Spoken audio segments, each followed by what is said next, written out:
intelligent operating models for AI-orchestrated sales. So let's all put our hands together and welcome the gentleman with a round of applause.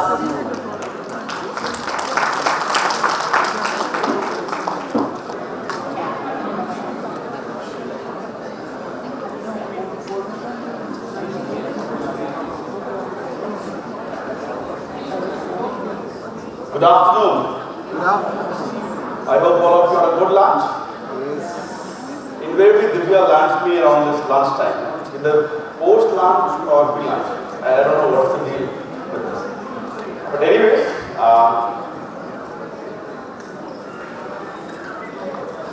so how many of you have actually used the demand draft?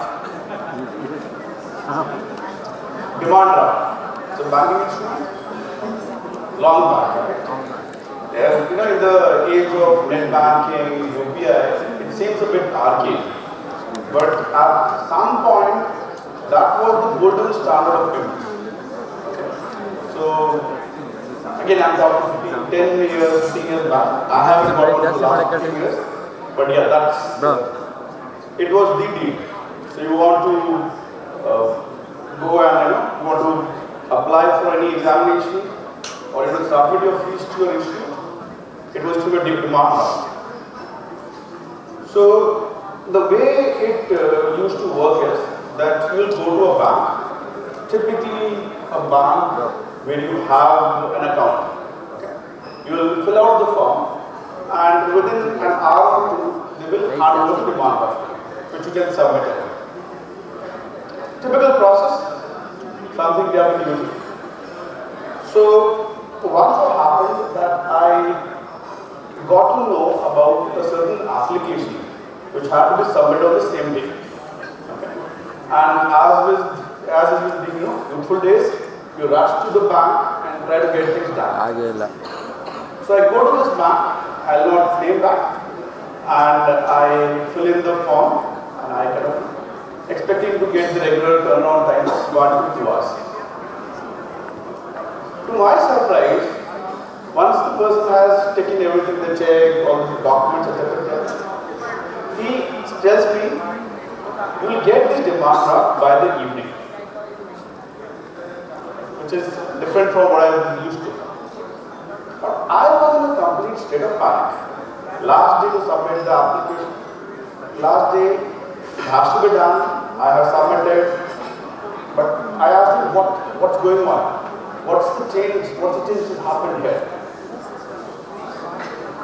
So the response I got, and this is around 20 years back, 21 years back. Sir, we have actually introduced computers.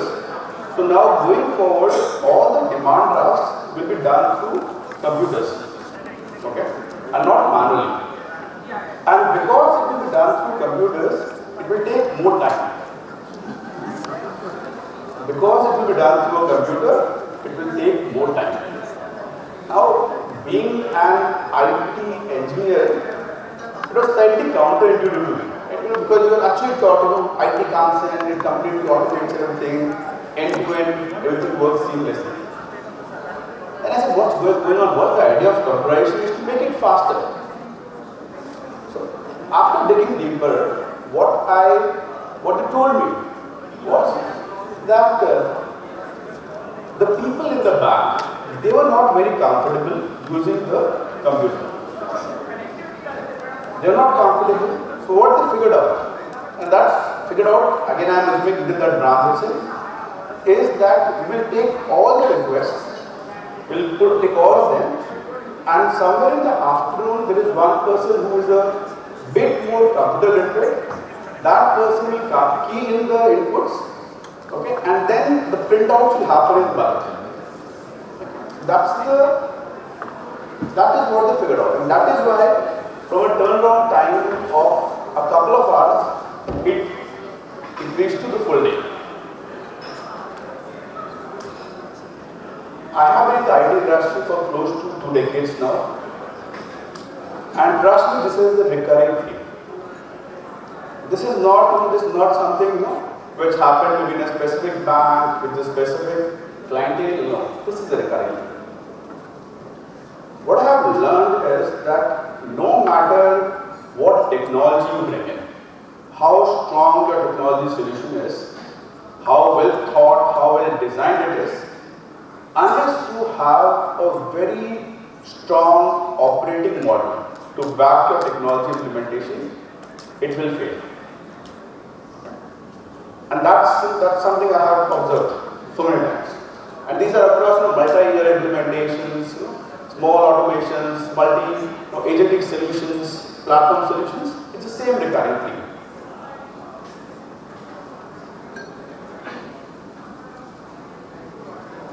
So let's take a look at what's happening. So I was on this platform last year also. Was anyone there? Any repeat from last year? So when I spoke last time, I was talking about the agentic, the AI solutions, deployment. What will it take to deploy those solutions? Okay. Since then we have deployed quite a bit of solutions. And there has been a lot of learning from, there's a lot of learning from what is happening there. How things are, what is happening in the market, what is working well, what is not working so well. One of the things we have seen, and that's not just for our organization, but across the board, that a lot of those pilots which were so, rushed through, they are failing. And big time failing. They are either failing or they are not scaling up, and people are rolling back on a lot of those things. Because those solutions are not being as effective as they were thought of. Second, what we are also observing is that there was a rush to get the shiniest tool. Okay? There is ChatGPT, OpenAI is there, Gemini is there, Claude is there. Everyone rushed to get those solutions, and everyone thought of it more as a technology problem. Again, there is a lot of rethink which is happening there. And that rethink is happening partially because the fact that a lot of those solutions, or solutions might not specifically back the kind of operating model you need to make them run. Okay? So there's a lot of thought process happening there. And which is the structural bottleneck, which is the key part of my presentation. So when we talk of those structural bottlenecks, what are these structural bottlenecks? These are like functional silos. One function or one process said to build a AI solution. That's it. Does not integrate with anything else. It's a standalone solution. Or the people, the human behind the solution, they have not really been upskilled to meet the requirements. Or the workflows have not been thought through. And we are still measuring those parameters, those performance parameters, which are not so relevant in an AI world.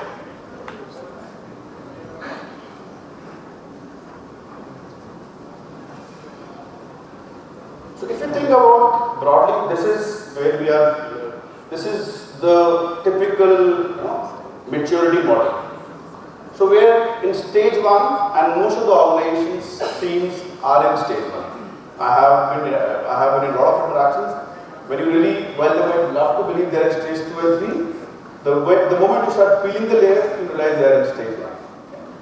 Where the focus of an AI solution is on a process. And this invariably is a very isolated process, basic inquiries, basic actions, which is happening. Okay. What the outcome of this is, you have got very fast responses, but then slow resolutions. Because the end-to-end is not integrated, you are not getting the same effectiveness in resolving even slightly complicated issues. Stage 2 is where you look across a function and look at all the adjacent functions. So you might take an HR, payroll, travel, mobility, all those in a way are somewhat related. Okay? And you start integrating them. And you start integrating and building those solutions, you get a slightly more connected journey. But still there is a fragmentation because you only thought about a specific function. However, a customer journey which is what does the customer want? What are they looking out of your to do? It will be typically a lot more complicated. It will span across functions. It will kind of, it will span across functions. There will be a lot of complexity, inherent complexity built in, and that's the stage 3 part. And this is where you get the real benefit out of it if you reach the stage 3. Again, this entire journey, the key realization we have had is that it's not just a technology solution we require, it's not just a better functional design, we need a completely different mindset to bring about this transformation. Because if you don't approach it with that mindset, you will not be able to deliver at an end-to-end state, the kind of scale which AI can deliver. So, as I mentioned, the goal is always journey over transactions. Okay, that instead of focusing on specific transactions the customer needs, it has to be a journey. The enablers, what are the enablers around this? Clean data. Without that, it's not going to happen. You have to spend a lot of time in getting that data source sorted out.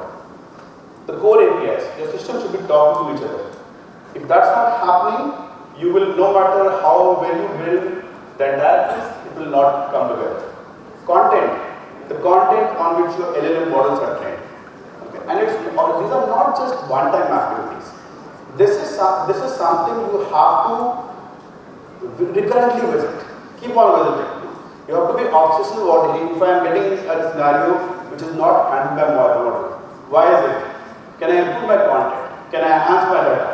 Okay. So that kind of focus is there, and that is also part of the model. What is the operating model I have in place to keep it current?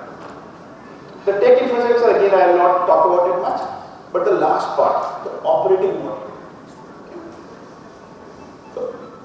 When you talk of operating model, it is how do you align the people and the capabilities. Okay. How do you think about the roles people have? What are role people are? How are we structured? What are the roles? What are the skill sets? What are the capabilities we need? And that will go a lot into helping you design your operating model. The next part of it is reimagine governance processes. You can't have email approvals and expect the best of an AI solution. But how do I build a responsible AI? How do I have that AI solution which knows, hey, this is the time to handshake to a human being? All those are key aspects of driving the AI solutions for the future.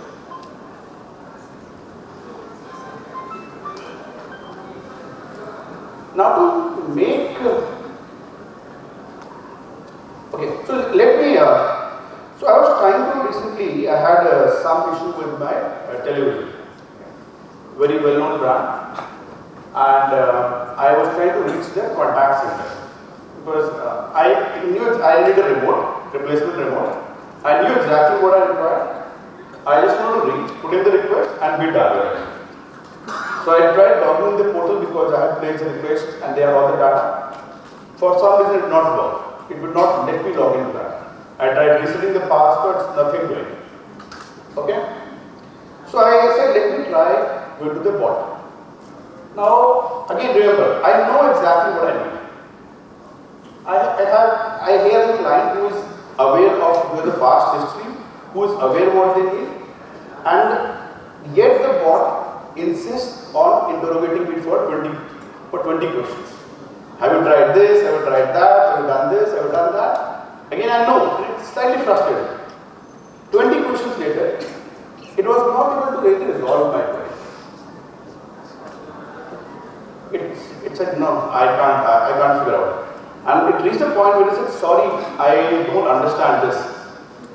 The key part was, when it said sorry, it did not give me any next step. What next step?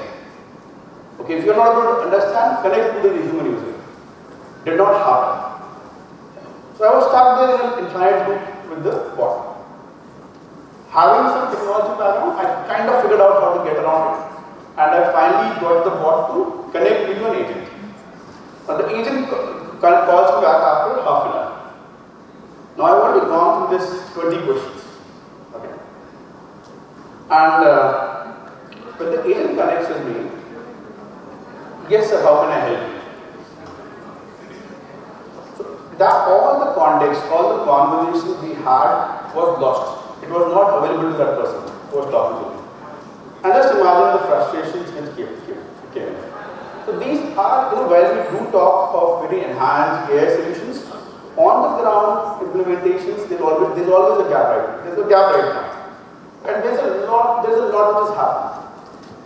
So the way we think about this is that while there are other aspects, a key part of this entire orchestration is the human layer, which will bring.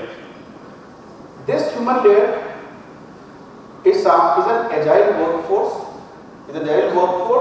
which will be behind the agent. So our agent has to be smart enough to know this is the time when it has to be handed over to the human workforce, and within our workforce also, because we have various segregations, which workforce to route it. Okay. So we are looking at three kind of workforces, and this is something we are really working on in terms of how do we organize our workforce. One is those basic queries which fall through, which should be answered, okay, which should typically be answered when the content is missing, the content should be updated, but basic queries, general inquiries. Then we have identified a specialized support. While some of it might resonate with the tier 1, tier 2, tier 3 which we are used to, but then there is a slight nuance on this. Now when we say that a specialized support, remember we are talking about end-to-end, the customer journey. So it's not specialized vertically, specialized horizontally. So that's the kind of specialized support we are talking about. And third is a complex and sensitive support, where we feel, this is better handled by a human. It requires empathy, it requires, maybe it's a demise which has happened, someone is looking for a medical insurance, some information they need, and that's a time where you would rather have a human talk to them. Now what is important here is, one, our ability to route into this workforce.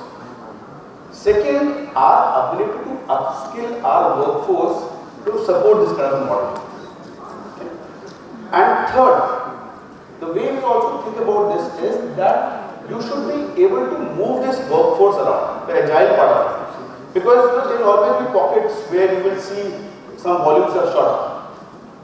So we want that, how do we build that model, how do we have that kind of a scale where I can quickly shift people between one model to another. And that's the part we are talking about from an AI solution perspective. So it is not just the human training part of it, but the entire orchestration we are talking about. So I'll end with this slide. So when we talk of this building this entire operating model, okay, there are multiple layers to it. So we are thinking about one is an AI layer, which is essentially your super agent. Okay, an agent and super agents. A super agent which understands, okay, it can understand the context of an inquiry, then figure out what are the sub agents, the agents who need to respond to it. Send those inquiries and orchestrate back. It is also able to understand, okay, what is the part or this is the time when it has to go to the human. And within that, the human workforce. That's the kind of an AI layer we are talking about. Second is your workforce layer, which I just covered. The general, the specialized and the complex cases. The third, and interestingly, this workforce layer also, we have to think through what kind of solution we can give to them. So if someone is working on a more, say, specialized case, we end up giving them a bot, which can help them work in that specific area. Okay. Or someone is working on a slightly generic query, we need to think about what is the kind of content, how do they search for content effectively.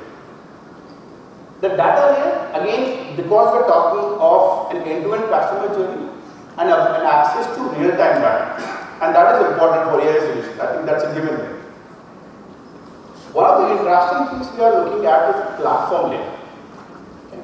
Because, see, there is a lot of one of the learnings we have had is that historically there has been a lot of investment on platforms. The Workday, SAP, ServiceNow solutions. They are there, they have multi-year implementations and they are not doing well. We have to build something which can work on top of that. So we need to figure out a system which can connect with them, interact with them, and within those platforms also they will have their own agentic solutions. Okay, how do we interact with them? How do we ensure that our agents are able to seamlessly integrate? And the last part of it is the governance part of it, which is what I already covered in terms of who does what. Where does it go to a human? What is responsible AI? What are the guardrails I have?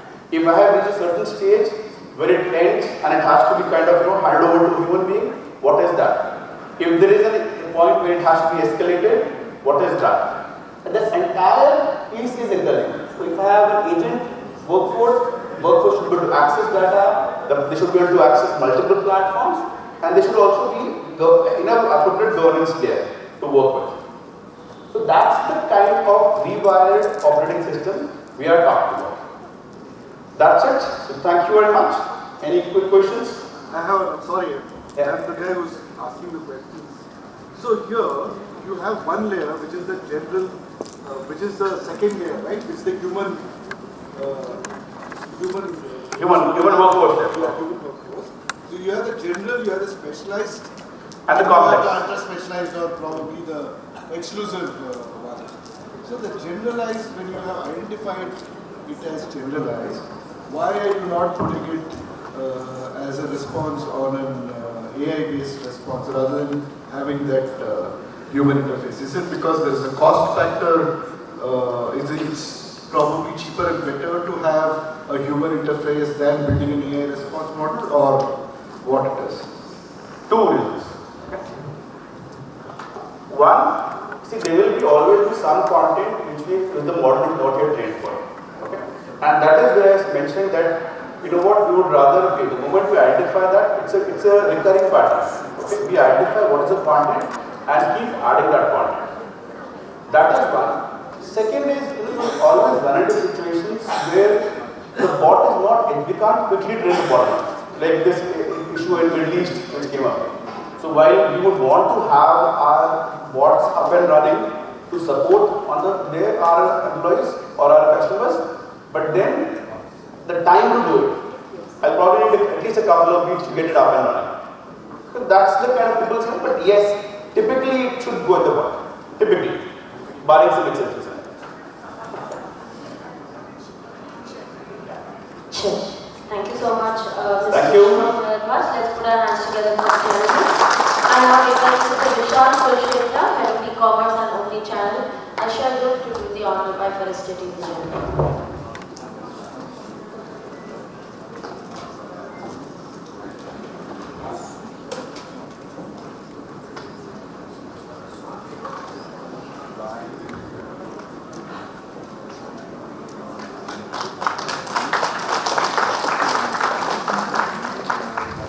Thank you, Mr. Vishal, for doing the honors. Thank you, Mr.